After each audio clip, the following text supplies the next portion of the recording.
folks, this is Vincent Adderley with Dad's Gaming Addiction, and today we're going to quickly review Star Wars The Deck Building Game.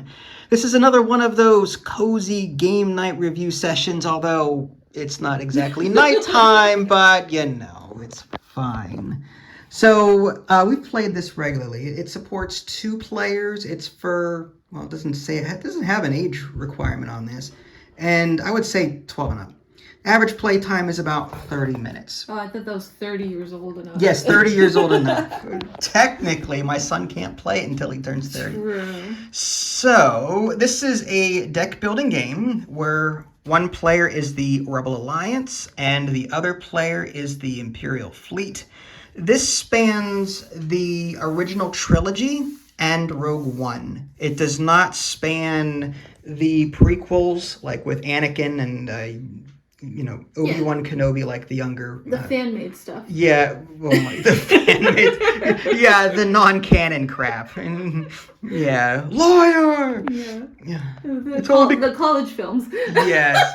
It's only because I'm so in love with you. Yes. All right. Anakin, we can't. Meanwhile, she's got this dress. It's just so... Anyway. So, yes. So, this is a deck building game where you start with a starter deck of 10 cards. And the enemy starts with a starter deck of 10 cards, and you spend your cards on your turn to gain credits, which is what that symbol is there. That helps you buy things on the purchase row. You'll notice that things on the purchase row here are rotated differently depending on their affiliation. So the Rebel Alliance, because I am playing as the Rebels, I have this facing me. And because she's playing the Imperials, that's facing her. And neutral cards are turned sideways. I can buy Rebel and neutral cards. She can buy Imperial and neutral cards, but we cannot buy, I cannot buy Imperial cards and she cannot buy Rebel cards. However, the reason why there's text on the other side, like if you were to look at from her point of view this way, she can actually, instead of attacking me directly, like at my base to do damage, she can attack cards in the purchase row in order to gain a reward. This is how much health these cards have. You have to kill them all in one shot. So if she were to do 4 damage to this card, she would gain 4 credits, and then she could spend that in order to purchase cards from this row here. So ultimately, what you're trying to do is you're going to have a deck of 4 or 5 bases. 5 bases is for the longer game and 4 is for the short game. There's a whole deck of bases here that'll just kind of fan out. And what you typically do is you're going to choose 4 of these. There is a starter base that has no special ability. For the Rebels, it's Dantooine. Start the game with this base in play. This is how many hit points it has. When it goes bye-bye, meaning she's done enough damage to it, then the player is going to, on the beginning of their next turn, pick another card to take its place. Again, you're not going to have all of these to choose from. You're going to choose 4 or 3 to draft from whenever you're creating the game for the first time. Or at the beginning of the game, rather. So she doesn't have to go through all of these cards. You could play that way. The game would be super long if you included every single base, and you have to get through each one. But typically, there are 3 bases for the short game behind the starter card here, and you have to get through all of them. And if you beat all of your opponent's bases, you win. If they beat all of your bases, you lose. And each one has a special ability so that when they come up for the first time, or it's your turn, they have some kind of effect. So choosing which bases that you want in your game may alter your play style a little bit. And I gotta say, the Rebel versus Imperial thing is really cool in this game because as the Rebels, I draw a lot of cards if the Force is with me. That's the other mechanic. There's a Force tracker over here. And if you get the Force on your side, some of your cards will say, if the Force is with you, you can do this extra thing. Same thing with her. Mm-hmm. If it's all the way on your side, at the beginning of your next turn, you get a credit. And on top of whatever your cards would normally give you. Cards will give you credits, they give you attack, they give you force, which is, I don't think, shown here, but there's force, which... Like that? And that's credits. The Scout Trooper is credits. Oh, is it? Yeah. I know I have Princess Leia in here somewhere. Even the ability? Are you talking about the ability or the? Oh, yeah, there we go. The ability there. Again, that little round symbol. If it is an Empire card, gain 1 force. If it is an enemy card, discard it. So, yeah. So you'll be gaining and losing force throughout the game, too. So there's like a couple of things to worry about. Gaining credits to buy things, getting damage in order to attack cards here and to attack her base, and also making sure the force is on your side for extra abilities and different. These are amazing. Again, my cards are typically centered around gaining cards and making my opponent lose cards. Like I made her discard a card from her hand. Yeah, that was rough. You had a lot of synergies with your types. Yeah. These cards have. Here's an example. This is a trooper. There was a base that she had out in play that added an extra attack and a capital ship that she had. There are permanent cards that go here until they're destroyed next to your base. And they act as shields to your base too. But she had a card that gave extra attack to fighters and troopers and vehicles and different things like that. There we go. The Imperial Carrier was one of them. She gets 3 credits at the beginning of her turn, and while Imperial Carrier is in play, each of your fighters' units gain +1 attack. Yeah. So leaving this out is bad for me. I had to like hurry up and destroy it before the right cards came up for her, because she could do a crap ton of damage to me. And another chain one too. Like if you have a trooper or a vehicle. Yeah, so it definitely, I feel like the Empire really does revolve around types, but it's very luck based in the sense that a lot of the cards that they have is look at the top and then you can gain force or you can draw a card. Whereas if you actually manage to gain your force all the way down, then you can like continue drawing cards. Whereas I feel like Empire is a little bit more luck based. But man, it was fun. Yeah, it was. The Imperials were doing a crap ton of damage to me all at once. Like you were just demolishing me. Like your turns were big. Yeah. Like super big, super powerful. Your last turn though, like. Well, my last turn only happened because of I thinned out my deck by exiling my starter cards, and so I managed to draw like the X-Wing. If the Force is with you, draw 1 card. Great. Millennium Falcon. Add a unique unit from your discard pile to your hand. So I added IG-88, which I bought on a previous turn. Yeah. Then I had Chewbacca, which was if you have another unique unit in play, draw 1 card. So I drew Han Solo. I happened to draw Han Solo, and I got draw 1 card. Draw 2 if the Millennium Falcon is in play, which it was. So I drew 2. I'm just saying, like, this was the chain of events that occurred for the very last turn. I did 20-some damage to her last base, to Kafrene. It did not stand a chance. So the Rebels did a super powerful move at the end there. It was nice. It was nail biting. It did make for a good story.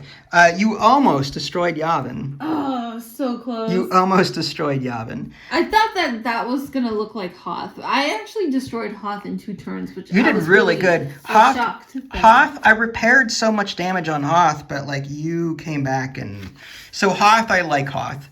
Because when Hoth is your base, prevent the first 2 damage dealt to Hoth each turn. Yeah. Plus, I had a U-Wing card and a Nebulon B frigate in my deck that repaired damage to my base. So between this shield and repairing damage, like, she had done 6 damage to this thing when it first came out, but I fully repaired it. So this is, like, good in the beginning of the game when combat swings aren't so, like, attack swings aren't so high. But toward the end of the game, like, these planets can get demolished in one shot. Yeah. Like, I was scared that I was just going to, like, continue chipping away at Hoth, but I was so glad I just did, like, a couple burst damages. But I think my issue was that I had a lot of average cards. I fattened it up.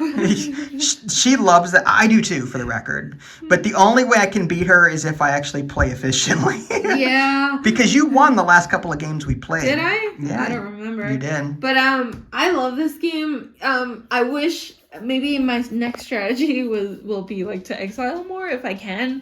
It's kind of hard to banish cards though. Like you really have to get lucky. Yeah, some of the cards that you can attack while they're in the market row have the ability, like if you destroy this card in the market row, exile 2 cards or something like that. So you have to waste your combat here to exile cards typically. Yeah. But there are cards that just, like, I think I had a Jabba the Hutt card. Yeah, Jabba. Here's Jabba. This is a neutral. Exile 1 card from your hand to draw 1 card. 2 cards instead of the Force is with you. So, yeah. Check this out. I was so mad at you. I had a rebel trooper, rebel commando that made her, here it is. I played this. And your opponent discards 1 card from their hand at random if the Force is with you. The Force was with me. So she had a couple of starter cards, the Imperial Shuttle there. She had a Stormtrooper also starter. The AT&T mobile network, and Jabba's sail barge. I wanted to keep this so bad, and out of all these cards, he picked this one. I was so upset. I couldn't believe it. I mean, that's what turned the game to me around. It did. It really did. Because I would have destroyed your planet. And I would have bought something else. But I did. I was glad that I kept the AT&T. But still, I really wanted Jabba. Yeah, because T-Mobile, the network sucks. Yeah. At least in this area. And then what stinks too is that sometimes you'll get really unlucky and you'll have abilities that'll tell you to take something from a discard pile, but if it's one of the first cards that you drew after just shuffling, you'll have nothing in the discard pile. I think I did that about 4 times. But it's a fun game to lose to. It really is. I noticed that your eyes light up when you're planning a huge move. I watch you sometimes, like you lick your lips, you're like, Can I retcon this with your words? And I said, fine, you can retcon it. And then you ended up doing how much damage? Like, it was so much. I did quite a bit. Your eyes lit up. Fun. Your palms got sweaty. You started shaking. It was keeping track of everything that you have to do can be really fun with this kind of game. That's what these are for. The yellow cubes are credits and the purple cubes are damage trackers. For the record. Yeah, when you're able to pull off a big move, it's like, oh, it feels so good. So, as a deck building game, I like this a lot because it's a step above a normal deck builder, but it's still simple to play. Yeah. It's not like I played Star Trek Captain's Chair. Well, you played it too. Star Trek Captain's Chair, that very complicated Star Trek game that we spent 4 hours playing. Where I was Cisco and you were Picard. I don't remember. It's on my YouTube's. Check it out. I'll look it up. Yeah. Well, no. Yeah, we reviewed it. It was a cozy game night review. Star Trek Captain's Chair. It was. Yeah. Anyway. Okay. So take my word for it. But this game is 10 times simpler. Okay. Than that. So ultimately, I gotta say I love this game. I developed a solo mode for it as well. Oh. And I do have a couple of videos out on my channel that kind of go over all of that in case you're wondering. So, anywho, did you like this game? I love this game. I really do. Sometimes right before we play it, sometimes I dread it because I don't like competitive gameplay. Any competitive game, I'm like, oh, okay, all right, let's just get it over with. And then with this game, I kind of felt the same way. But once you start and once you really get into it, it's like, oh god, I don't want it to end. This is really fun. Mm-hmm. When he destroyed me and he destroyed my last planet, I was like, can we just do one more round? You wanted the long game at that point. I did. I really did. Yeah. It was kind of fun. Yeah. So Star Wars, the deck building game. Heaven forbid, I'm going to get so much flack from that. How could you call this Star Trek? Now you know how I feel. Well, I know my Star Wars, just saying. I know some. But also, I'm so happy that they did not include Rey and Finn and the Kylo Ren. I'm just give me the original trilogy and Rogue One, and that's what this game does. Yeah. What's that bunny-eared guy? The Jamaican? Jar Jar Binks. Jar Jar Binks. He's not in this He's either. not in this. Think. No, that was the prequel. Natalie Portman's not even in this. No, Natalie. That was Wow. she and young Annie, like episodes 1, 2, and 3.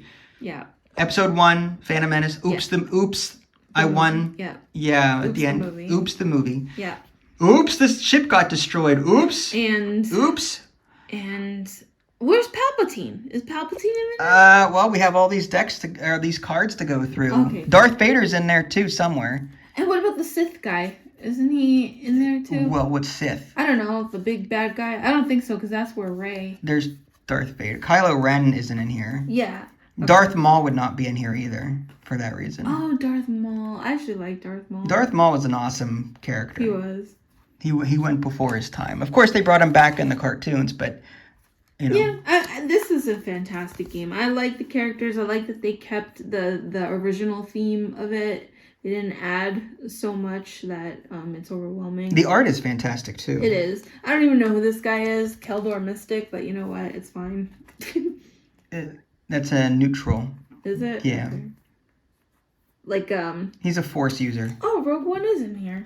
That's what I said, Rogue One. Oh, okay. Yeah, Jyn Erso. Where's the blind Asian dude? You killed him. Did I? Yeah. I'm sorry, man. You forced him into the discard. Donnie Yen. There he is. Oh, okay. And then Forrest Whitaker. Shiru Imwe. Is Forrest Whitaker in here? Who? The black guy? The Forrest Whitaker. Google it. The yeah. amazing actor.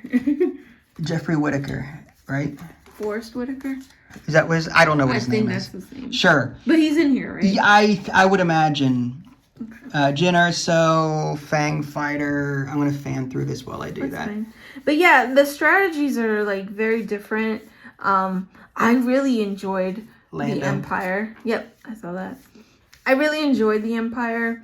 I think I probably would enjoy the Grand Moff Tarkin. Rebels a little more.